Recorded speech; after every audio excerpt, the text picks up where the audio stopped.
You're listening to the podcast about little-known niche subcultures and hobbies that reintroduces you to your neighbors in Technicolor. I'm Leslie Thompson, and it's niche to meet you. Hello, United Nations. I heard such great feedback about the Wild Turkey miniseries that I re-released a few weeks ago. I did also hear that the Niche to Meet You merch theme song is haunting people in their nightmares. So I'm sorry about that, but there's only one way to fix it. The curse will be broken when you buy some merch. Anyway, I'm going to do it again today. And there's a reason for this. I will share more about the future of this show and what I'm thinking we'll do next at the end of October. However, this episode is a very, very early episode. It's not quite one of the earliest that we released, which was about Warhammer 40,000. And again, I implore you, please go listen. But this is a standalone episode. It starts with a conversation I had with someone in a Waffle House booth. If you don't know about the Waffle House or you are skeptical about the Waffle House, listen, I totally get it. And I will explain everything in the episode that you're about to hear. So the reason why I wanted to revisit this is because I recently retooled it for a 5-minute feature piece that played on my local NPR station. And I heard from so many people that fell in love with the main character of the story and were moved deeply by the themes that we explored in the episode. So because I know a ton of you have not heard this yet, I'm re-earthing it. And I promise, there is a new episode coming. Eventually, I did just have an interview over the weekend in Michigan, but I won't tell you what it's about. Only the niche list will find out. So be sure to join the niche list. There is a link in the show notes. And listen, if you want to reach out and say hello or yell at me because we're releasing too many reruns, totally fine. Would love to be yelled at in the inbox. The email is also in the show notes. So I want you to sit back, take the next 30 minutes, and think about driving on a cool fall day, maybe with an ice cream cone, with the windows down. That's the vibe. That's the vibe we're going for as we talk about vintage car radio restoration. Enjoy.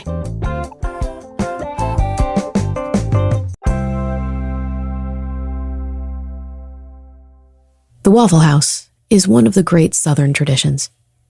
Seeing the giant yellow signs peppered along the southern highways is right up there with a handshake so firm it'll numb your fingers, biscuits cooked with bacon grease, and the phrase, "Be careful," uttered from a stranger with the twang upon departure of a conversation. I can tell I'm going to like a person when their face lights up at the sound of the phrase, Waffle House. Furthermore, I can tell we're kindred spirits if they say something like, Waffle House is a sacred place. Because it's true, you know. The best and the worst are on display at a Waffle House. You can go to disappear or conversate. Whatever you want to do there, you belong. And there's a holiness to grounds like that. Now, I'm sorry to tell you that I didn't know about all of this until 2022. After a show, energized at seeing so many people fresh off maternity leave, I came to realize that my baby, who had just started sleeping through the night, by the way, was safe at home with her daddy, and both of them were fast asleep. I was a free lady. Where would I go?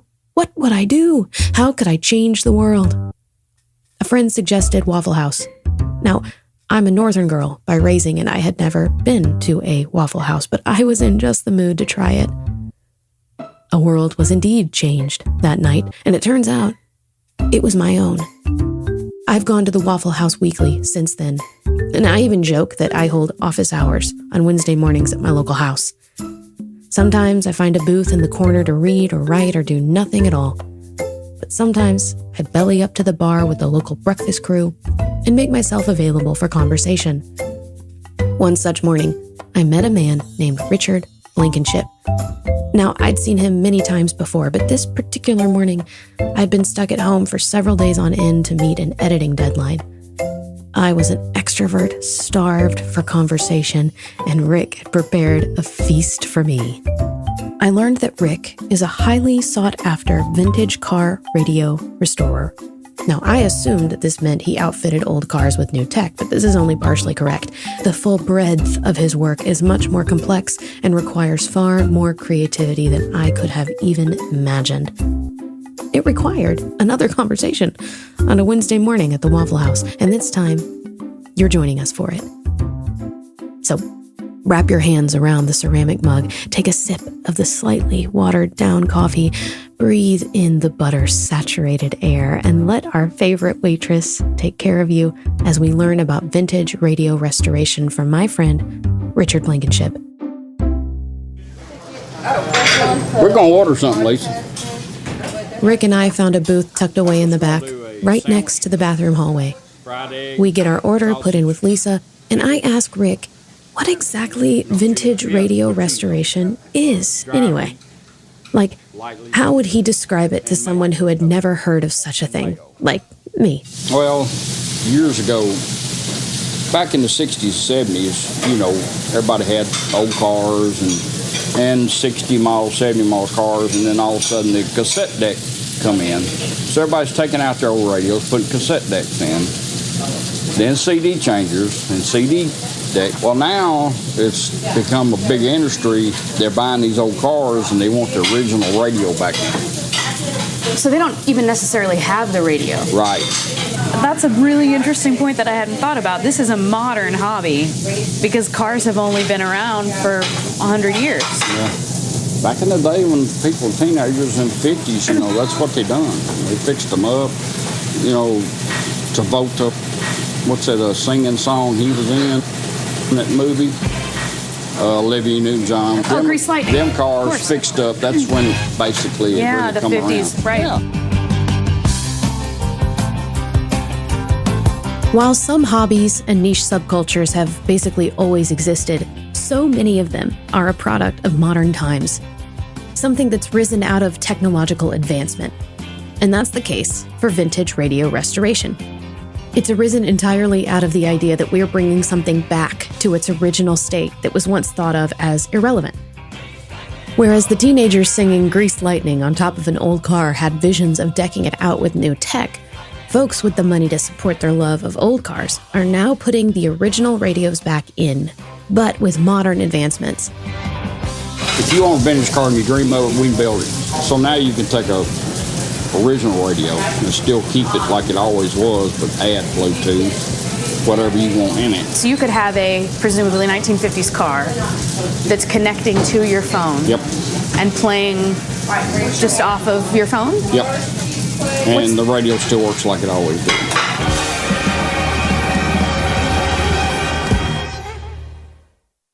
We at the Niche to Meet You podcast strive for high production value and creative integrity, and we spare little expense to bring it to you, even in the smallest of offerings, which is why we have produced the following advertisement you're about to hear in order to tell you about our merchandise. Enjoy. Merch, merch, merch, merch, merch, merch is here. Niche to Meet You merch. Niche to Meet You merch. Niche to Meet You merch. The merch is here. Niche to Meet You merch. Niche to Meet You merch. Niche to Meet You merch. The merch is here.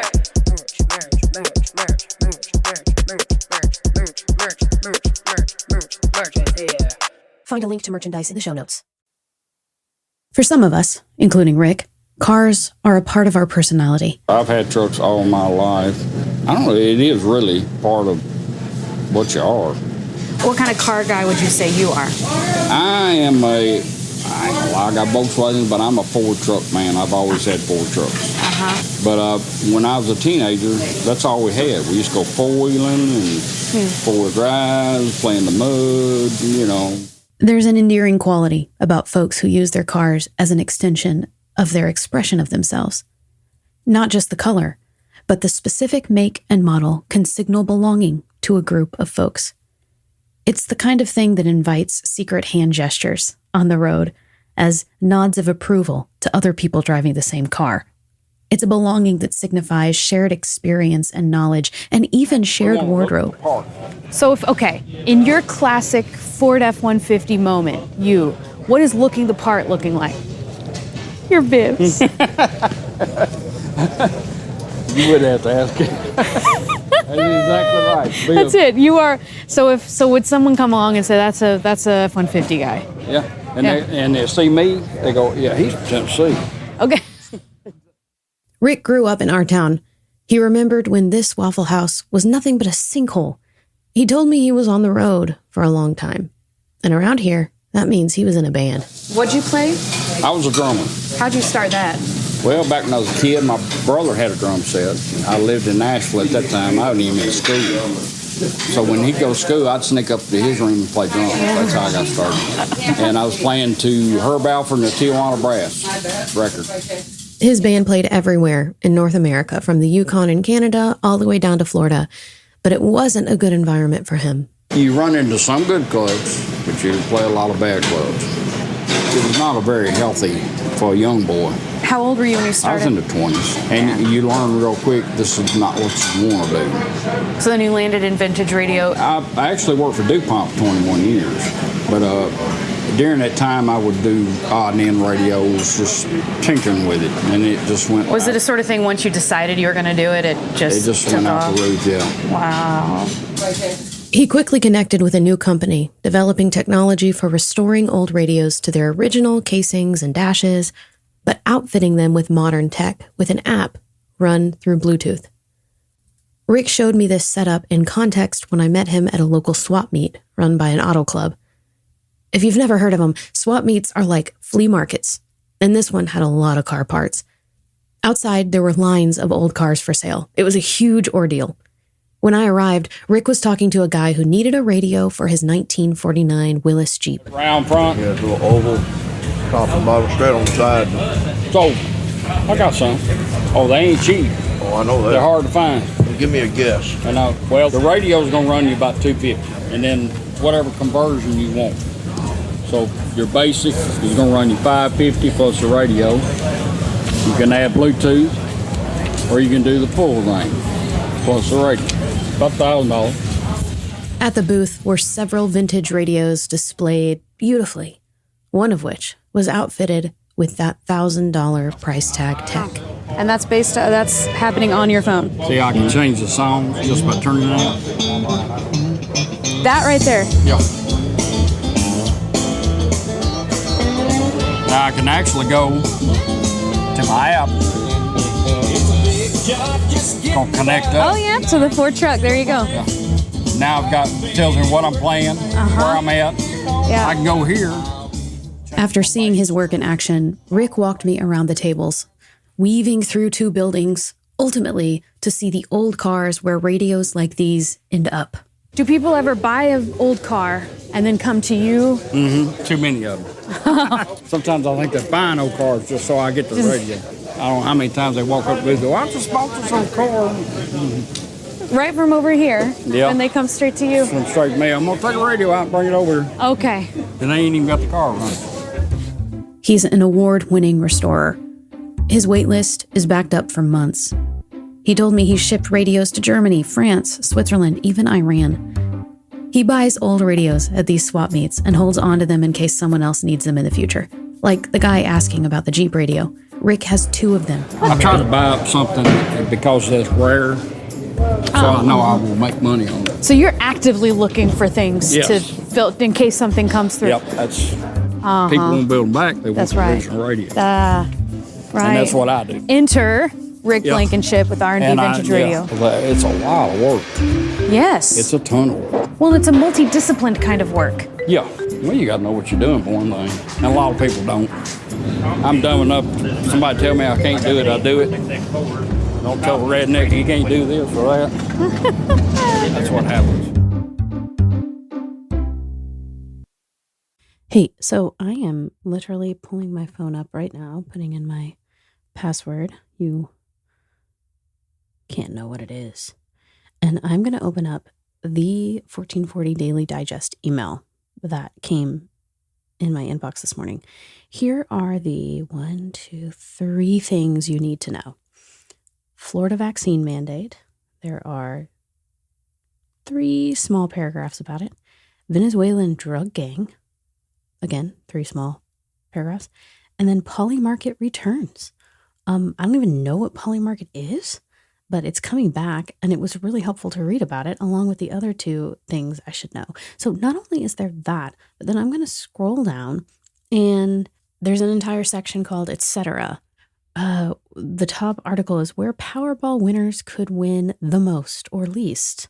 Visualizing U.S. fall foliage predictions. I mean, like, this is amazing. And you can get it for free every single day. You can learn about the top 3 things that 1440's very informed and knowledgeable team thinks you should know, and then a host of other things that just, if you want to go deeper, you can, or you could leave it where it is and not even click on it. It's free. Find the link in the show notes or go to join1440.com. They sponsor this show, and I am so incredibly grateful. I literally read this every day. All right, back to the episode. Folks wanting to achieve a vision for the thing they love often spare little expense to make it happen. As you might imagine, car restoration can get really, really expensive. Wow. A ton of money spent on vehicles. A ton. Well, even just a normal vehicle, there's a lot. Even a vehicle that's just, I just get in my car to drive to work. You have to spend a lot of money on that. A lot of money on it. But then Exactly. to make a vehicle a part of your personality. Right. I mean, any one of us spend a lot of money on the things that we find meaning and, People like this here, they'll spend a fortune for a vehicle to sit in the garage, but they pull out on Sunday weekend and go out and get an ice cream cone. That's what they do. Yeah. When we finally got to the vintage cars, he couldn't wait to show me one particular truck. It's lime green, rusted truck that looks ancient. Now that would make a good truck right there. Not bad at all. Don't need that thing. Yeah. We were just sitting here discussing that. Yep. I've seen one of them fixed up. I mean, probably $200,000 spent on it. Oh, it was nothing but a jewel. It looked like a diamond ring.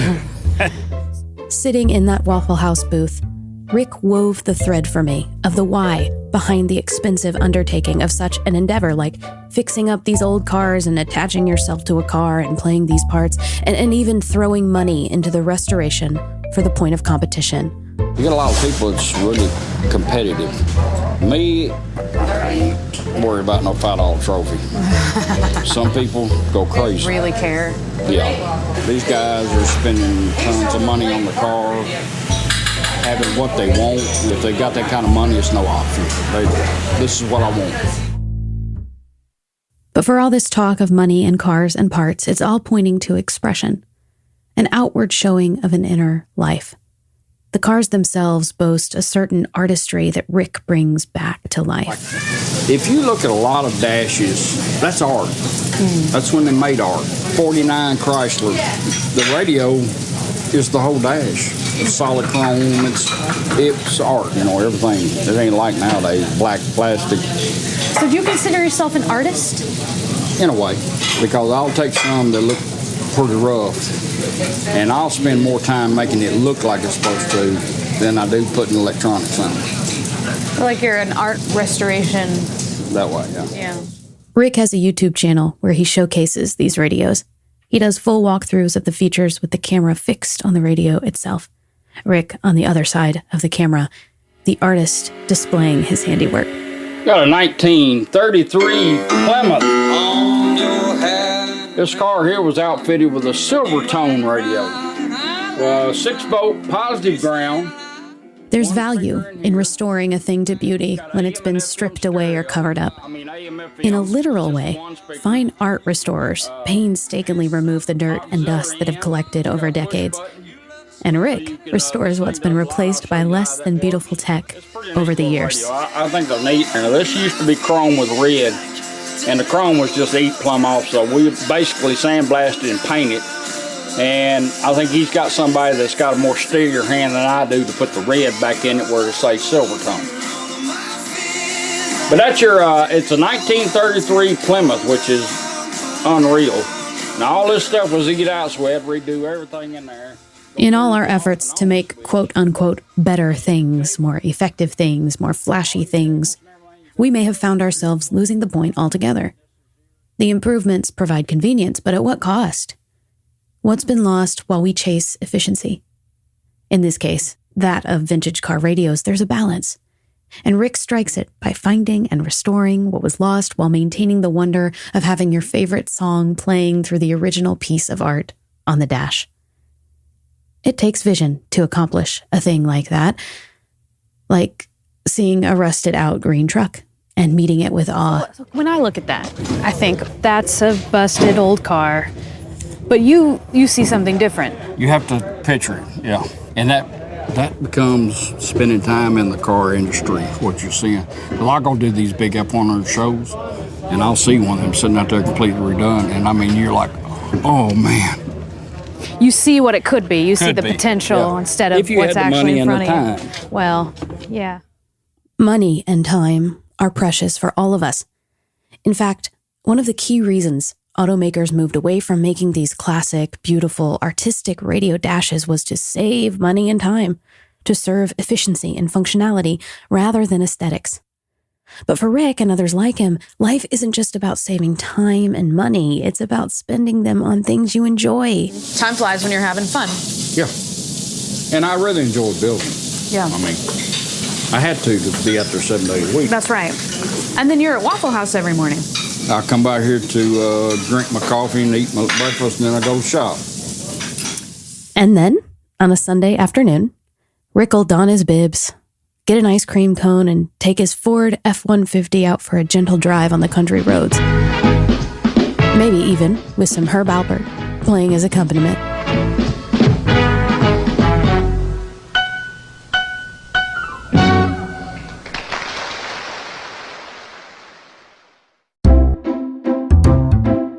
You've been listening to Niche to Meet You, the podcast covering little-known niche subcultures and hobbies through mini-series and one-off episodes like this one. If you like what you heard, consider telling a friend about the show. And honestly, subscribing and reviewing are really great ways to help us look like a good use of listeners' time when someone finds us in the wild, but people will always prefer listening to shows shared by trusted sources than through browsing charts. A simple text to tell a friend or two about us would go a long way in helping this work. You can also learn more about this project, give feedback, and maybe even buy the team a pizza on our website at niche2meetyou.show. Speaking of the team, I'm Leslie Thompson, and I get to bring this show to you with the help of Chris Thiessen, my editor, co-writer, theme explorer, and blind spot checker. The episode was mastered by Kevin Morris, who does a wonderful job of making what you hear sound pleasing to the ear. Our theme music was composed by Abigail Flowers, a jazz musician based here in Nashville, and the art was created by my longest creative collaborator, Rachel Hardiker. It's been so niche to meet you, and I'm glad you were here.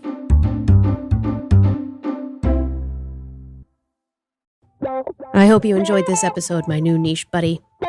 There are more episodes waiting for you wherever you're listening to this one right here, right now. So go find them. Like our episode about dog agility, or like vintage car radio restoration. There is so much more to be found in the Nicheverse. I'm so glad to have had you with us. Don't be a stranger. We'll see you next time.